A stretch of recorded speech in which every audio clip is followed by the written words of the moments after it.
Hi, good afternoon. Welcome to this session of Facebook Live organized by Zuleika Hospital. I am Dr. Sridhar Kalyanasundaram. I am consultant neonatologist and pediatrician, and I am the head of the department here. Today we have chosen to have a very common topic which is approach to the postnatal management of the newborn. This is obviously not going to be covering all the questions you have, and I have a brief presentation to start it, and it's a live session, so you can type in your questions as we go on. I won't be able to see your questions live because I'll be having this presentation screen, but once I finish my presentation we'll go through the questions as you have them. It's possible some of them might be covered by the presentation, and then we will address the rest of the questions as well. So to start with, I would like to wish you all a safe period, and we are going through a very tough period, and things are improving overall in terms of the lockdown relaxing. What I would request as parents for you to do is not to delay coming to the hospital for serious concerns, and the vaccination as well. It's important to keep them on schedule, and the hospital is taking all measures possible to keep it safe for you, and luckily it's not crowded as well, as many of you are staying away. So it's okay to start coming in as you feel comfortable, and don't delay checkups of serious concerns because it may cause problems. So coming to the topic today, we are going to address some common issues, and one is many parents have a question about temperature care at home. Then we will look at cord care, the umbilical cord care in the first few days. Then a very common question on colic, reflux, and what is the feeding pattern in babies. A brief mention of newborn jaundice, and obviously as a neonatologist my area of interest is in premature babies, so I will not be going into detail but give you an outline of what prematurity is and what the care entails. And we'll also look at risk factors for sudden infant death syndrome, because it's something that all parents should be knowing. I'm very happy to inform you that we have prepared our own video on infant CPR, which should be coming up on the Zuleika website and the other social media channels soon, and I would invite you to watch that as soon as it's available. This is something which every parent should be aware of, and I hope you would benefit from that.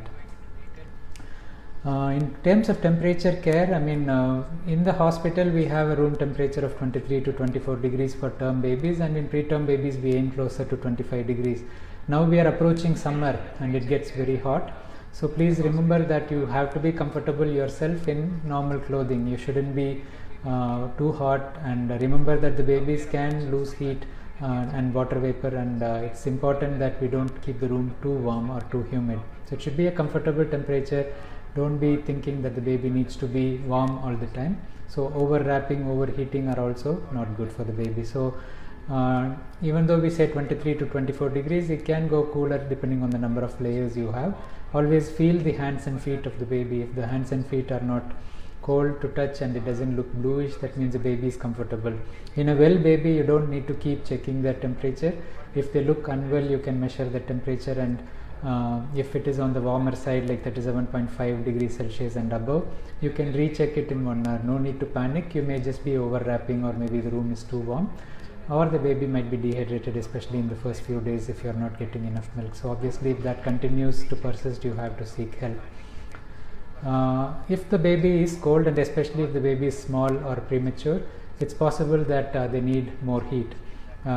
Putting more clothes doesn't give heat, it retains the heat that the baby has. So to give more heat, the best way, you don't have a warmer like the picture I've depicted at the top. So at home the best warmer is the mother, and skin to skin care like this will bring up the baby's temperature, because the mother's temperature is going to be helping the baby rewarm. And once the baby becomes pink all around, the heels become warm, you can go back to putting their clothes on and keeping them comfortable. You may have to make some adjustment to the room temperature, or you may have one more layer of clothing or a wrap. But when you choose the wrap, as I will discuss later under the SIDS risk, it shouldn't be too big, it shouldn't cover the face of the baby. Too much loose end is not good for the baby as well, because it can block their breathing. In terms of cord care, so we don't recommend routine use of alcohol wipes except at the time when it is separating. So this is the base, and this is the cord stump which dries up. The clamp will fall off usually when the cord is separating. So we have this area will start getting sticky when it starts lifting off. So at that stage you can clean it with the alcohol wipe, but in the early stages if you use alcohol, it doesn't allow the normal bacteria to proliferate, and because you need the normal bacteria to support the drying and separation, it may delay the process. Babies who have received antibiotic for any reason in the neonatal unit in the beginning may have a delayed separation of the cord, and that is normal. We should not cover the cord area with the nappy. The nappy is quite thick material and it doesn't allow oxygen to go through. So because of this, you may have foul smell as the bacteria which grow without oxygen called anaerobes increase in that area, and you may have a moist cord which doesn't separate fully. It starts breaking at the top, and so you will have a disfigured area for some time. So please avoid covering with the nappy. We do advise that from the hospital. We shouldn't use antibiotic powders or creams to the healthy cords, and wet cotton or alcohol swabs can be used to clean the sticky area. Regarding bathing and the cord stump separation, I mean, there is no rush to bathe the babies, because bathing is a process which makes the baby thermally unstable and they may become cold. So for that reason, as well as wet wiping and cleaning is adequate for the baby's skin, we advise you to wait for the cord to separate. But that is not a hard and fast rule. If you want to bathe the baby, you can bathe, but dry the cord stump quickly and don't let it stay wet. So this is a picture depicting the same process which I told you. This is how it looks in the fresh stage. Then it shrivels and dries up and it starts lifting off, and once it falls, initially it's a pink tissue at the base. Sometimes it looks a dirty yellow color as well, and then it dries fully and it heals. So during this phase and this phase, you may need the alcohol swab to clean, and when it is fallen off, you need to open the top and bottom edges because it tends to stick together and the sticky material is inside, so you may need to open it and then clean it. We should be very careful of a problem called umbilical sepsis, where the whole of the umbilical area looks red and you may have pus discharge from the umbilicus. It's a very serious problem. We shouldn't delay showing the doctor, because if there is umbilical sepsis, it can affect the liver of the baby and it can affect the future health. However, it's very rare. So most of the time when you come for the third or fourth day after the hospital discharge checkup, we will be looking at the umbilicus and we can pick up if there is any concern. I have not seen more than 2 cases in the past 8 years in Dubai, so say 2,000-3,000 deliveries a year. So it's not a big number of babies we see, because we have a good hand hygiene and things in this area. Umbilical granuloma is not uncommon. When the umbilical stump falls off, you see a little fleshy tissue, part of the healing process. You don't need to be worried about it. It's a light pink in color and sometimes it's a little sticky. So if it is sticky, use alcohol swab over it twice a day to clean it and observe it, because most of the time it shrinks and goes away. If it doesn't go away after a week or 2, you could consider discussing with your doctor and ask about salt application. A little bit of salt, leave it for 2-3 hours and wash it with water might shrink it over a few days, because the water will be taken out by the salt. However, if it doesn't respond, you may need silver nitrate cauterization. We can wait a few weeks. In a very large umbilical granuloma, we might need to send you to the pediatric surgeon who may remove it as well. Another common problem is tearing and sticky eyes. In the first 2-3 days, it's very normal to have a little watery eye, and this is because, as you know, the head is descending down the vaginal tract, and if you are upside down, you can see your eyes and nose getting congested. Same way, baby is upside down and the eyes and nose are going to be congested, and because this process involves squeezing of the baby as well with the uterine contractions, it's a little more. For the same reason, you get little blood spots in the eyes in the first few days, and that's called a subconjunctival hemorrhage.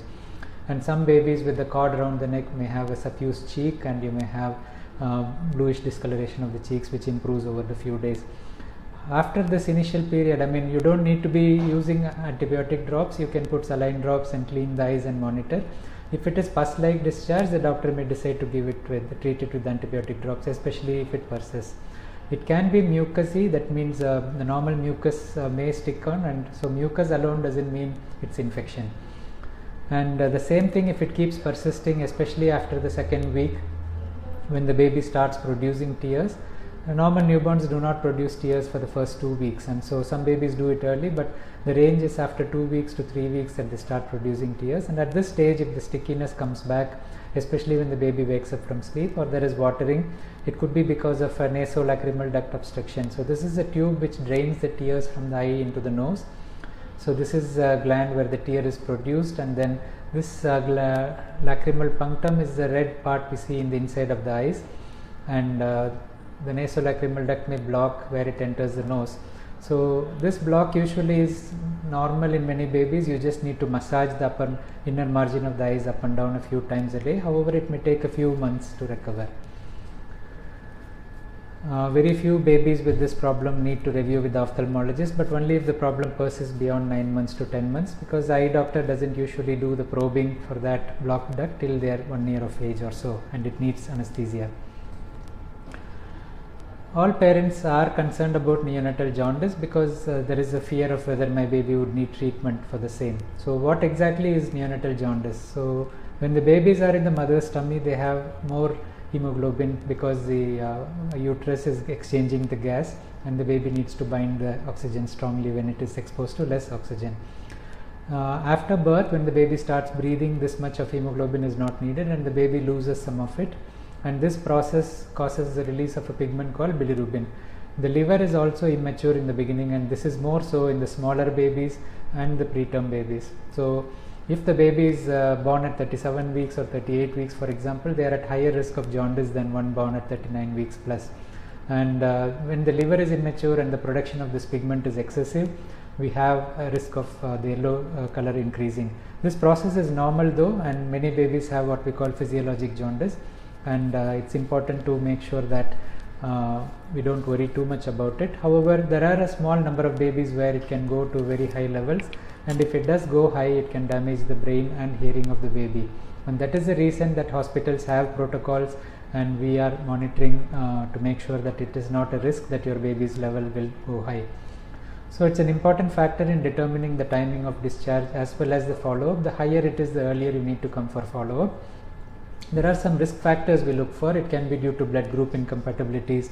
It may be due to a swelling on the top of the head called like a phelometoma. So these issues, if they happen, you may need to be more alert. If the feeding is delayed, if the establishing feeding is delayed, baby is dehydrated, and I told you keeping the baby in too warm a room may not be good because of the risk of dehydration. So these are factors that we need to look into as well. So our unit, similar to most of the established NICUs here, have a clear-cut guideline, and we follow the American Academy guideline. We do the skin test for the jaundice before the baby goes home and monitor it while they are in the hospital as well if there are risk factors. And if there is a rise, we monitor it more closely and we may need a blood test because the skin test is not as accurate. And actually, to support you, we have allowed free skin testing without appointments if the parent is concerned. Once you come for the first follow-up, we allow them to come to repeat the skin test just to make sure that it's not rising.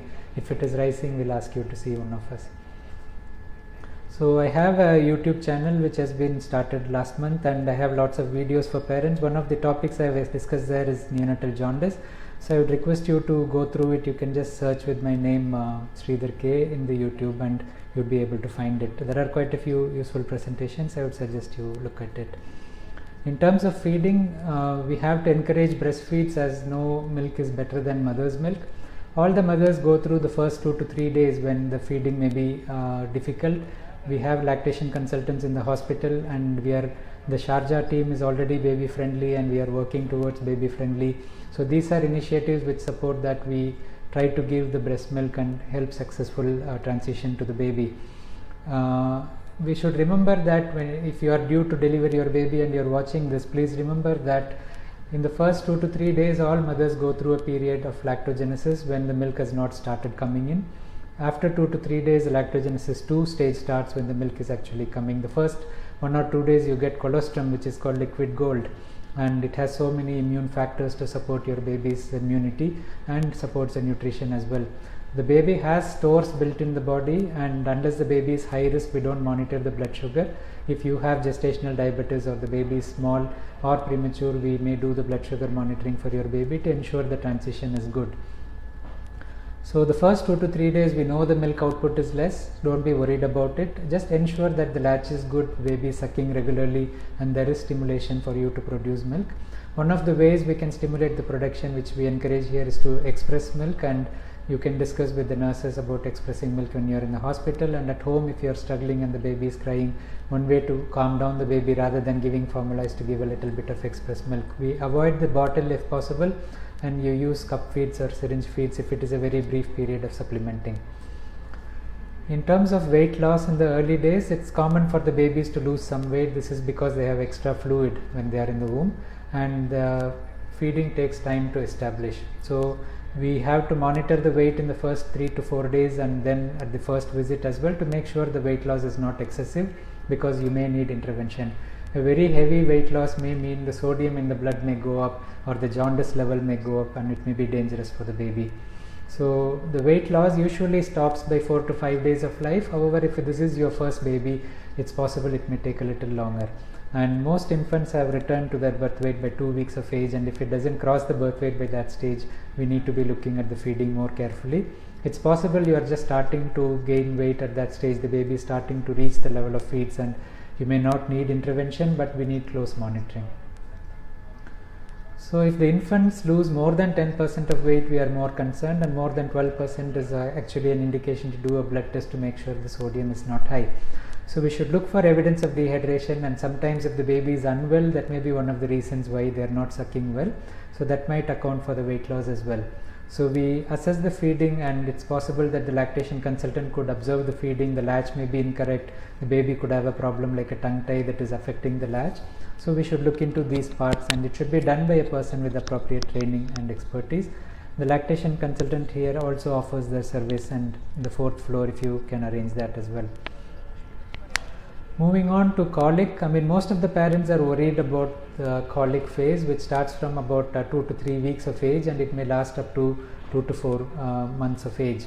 So in medical terms, we define it by crying more than 3 hours a day for more than 3 days a week for 3 weeks continuously in an otherwise healthy child between this age group. However, in reality, we don't need to define it this way. If the baby cries excessively in the evenings, for all practical reasons, they are going through a colicky phase. The main part you have to understand here is this is normal. Okay, so there is not an abnormality here. The baby is not abnormal in any way. There are rare situations where we may need to investigate, but obviously that will be more severe, and we may have pointers to that, like poor weight gain or blood in the stools or something like that.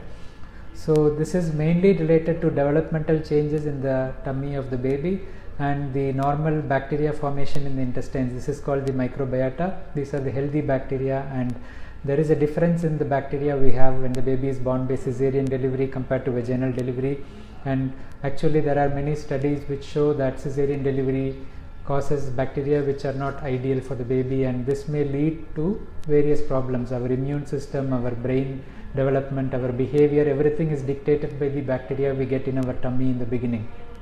So if you are born by cesarean delivery, sometimes you may have bacteria which are not ideal, and these babies are shown to be at higher risk for obesity and hypertension and problems like that in the future.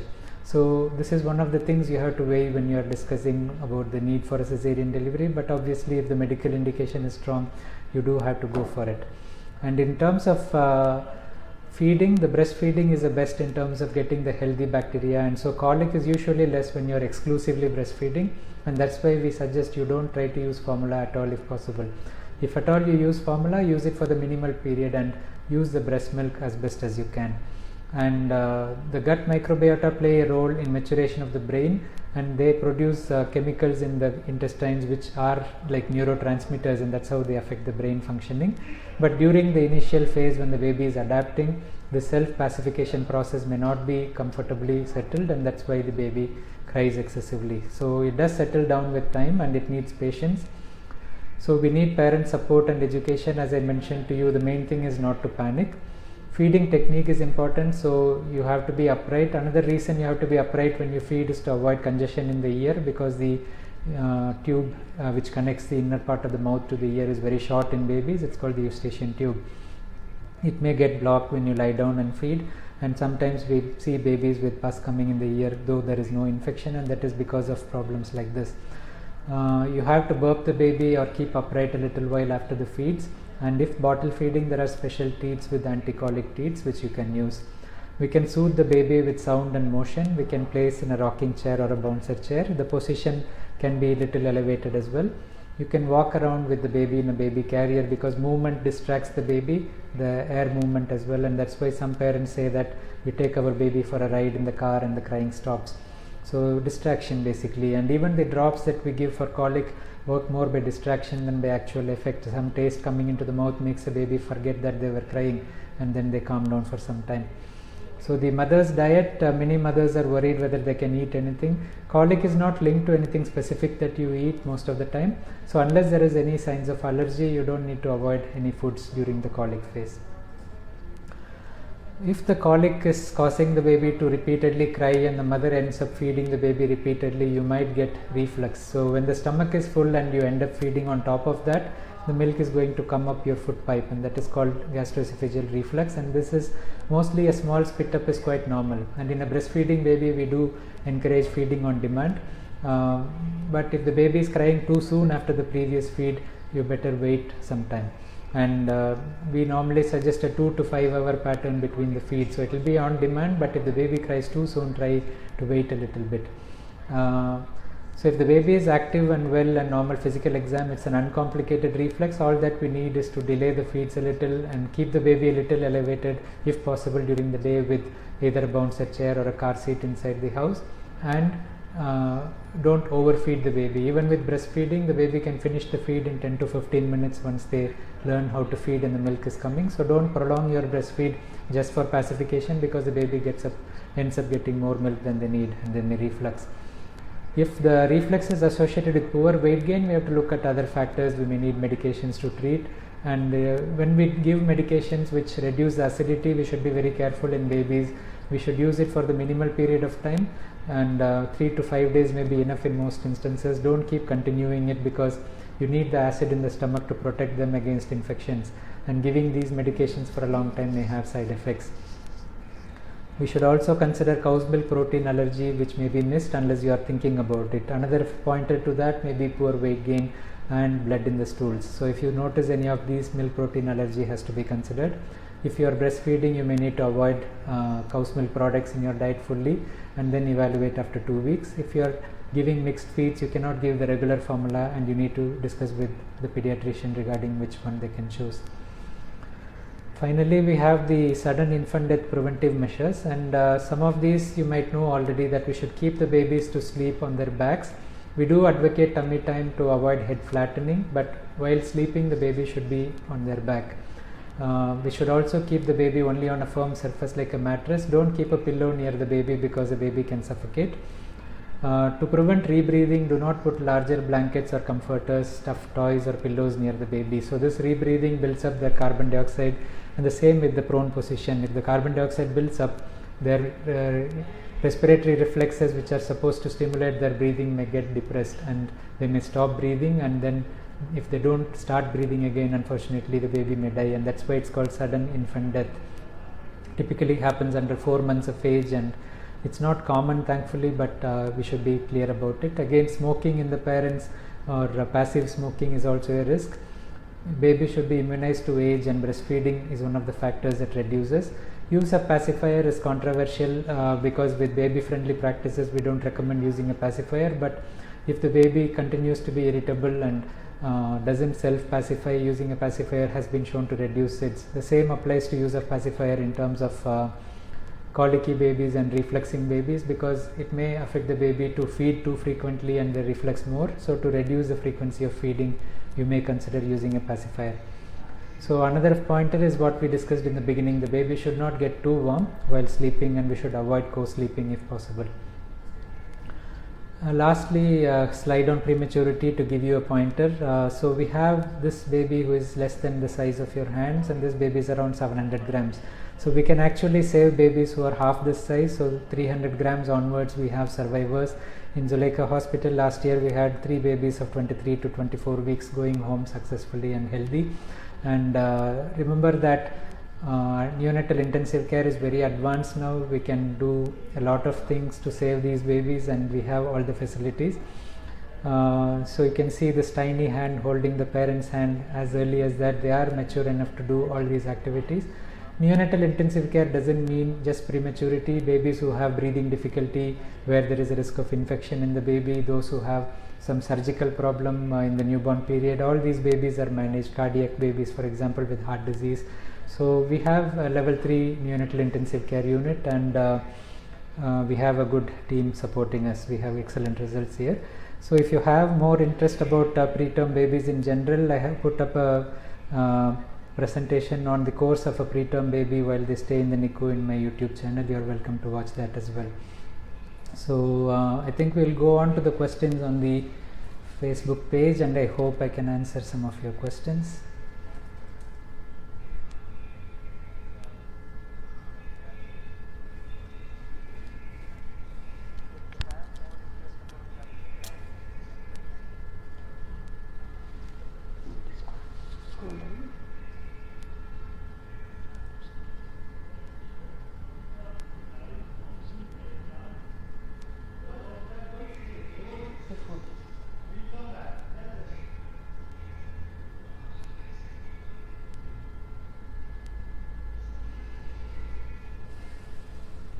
I'll click the link here.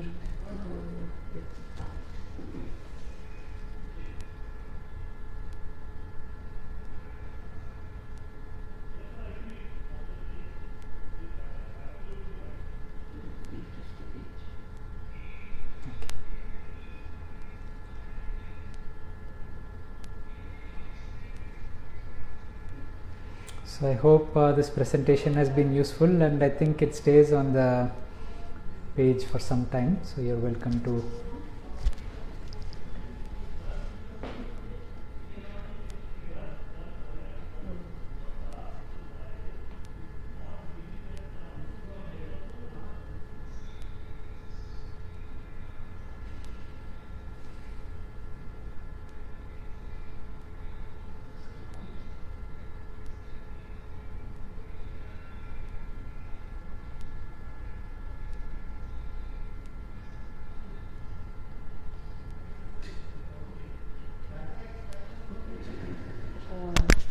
I think the comments are not yet refreshing, doctor. So I have a couple of questions on behalf of the audience. What are some of the hygiene measures you would suggest to a family in these times of the COVID period? Parents need to take care when they have a newborn at home. So obviously the government of Dubai has done a good job in giving all the advice, and the UAE as a whole has been commended the world over, including the WHO, for being one of the best governments to tackle this. So first of all, commendations to the government here, and congratulations on their excellent work in communication with the families here. They are providing a great deal of support and advice. So in terms of hygiene measure, I mean, if you have started working, if you are starting to go out, follow the precautions, wear the mask all the time, especially when you are face to face with anyone. When you come home, it's better to change your outside clothes, wash your hands frequently, especially if you are touching any objects before you touch your baby. And in terms of routine handling, unless you have elderly people in the family, thankfully the COVID crisis has not been a big issue in recent past for the newborn babies or in the early childhood. So we don't need to panic about the children's health in majority of the instances. There have been reports of inflammatory syndrome in children, which needs to be monitored. So if you see an unusual rash coming up, or sticky eyes, or any concerns, or lymph node swelling coming up, you may need to check with your pediatrician about that as well. So no need to change much of your routine. Follow the same precautions which are being advised. Continue breastfeeding, because breastfeeding is the best, and follow the routine advice. So don't delay your consultations if you have any concerns. All right, thank you, doctor. And how about the normal vaccination? A lot of parents do understand that this time they're not able to go to the hospitals for vaccinations. Are there specific facilities being made in the hospital, at the hospital, where parents can feel safe to come over and continue their vaccination? Separate video on your Facebook page as well, which is clearly illustrating all the measures that we have taken to protect the families. One of the advice, as Dr. Nishat mentioned in his Facebook live session, is that the parents can pre-arrange and cover most of the issues if the visit can be done by the parent first to get the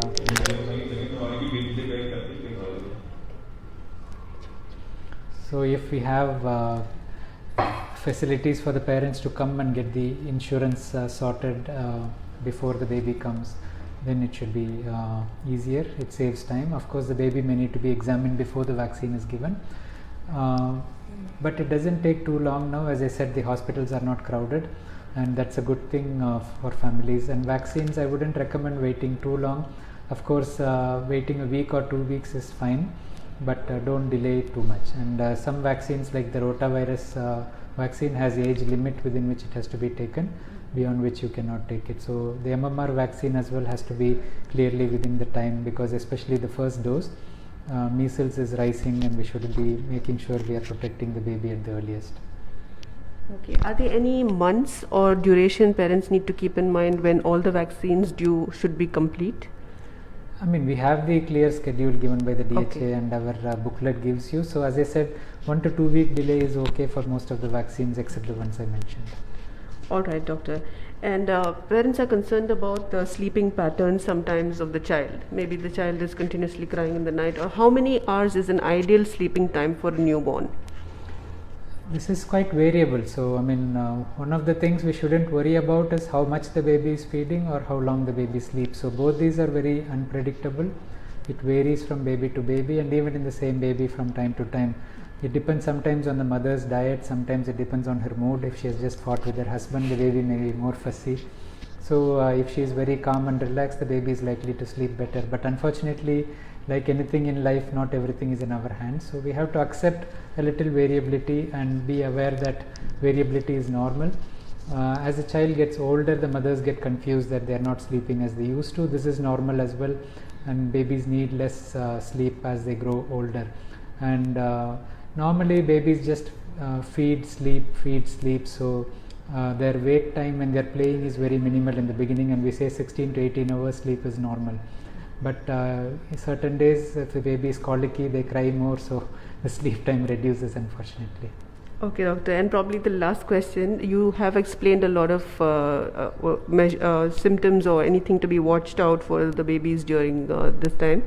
If they have some white patches, sometimes very small, minute, pimple kind of thing is there on the skin, is that something to be worried about for the I parents? mean, there are a lot of skin changes, and as I was mentioning about in my channel, there is one purely on skin problems in babies, and some of the rashes that you described are illustrated there. But most of the time, moisturizing the skin adequately, because we have an air conditioned environment here, so moisturizing the skin adequately is enough. Minor patches which don't itch and don't cause any problem, maintain the skin texture and you should be fine. But if you have any doubts, you can always consult. Thank you so much, doctor. The session and the presentation was very informative. I'm sure the audience also enjoyed it. Thank you so much. Thank you. So if you have any questions, I mean, you can mention in the comment section. I would welcome, and I can look at the page after some time and reply. Thank you.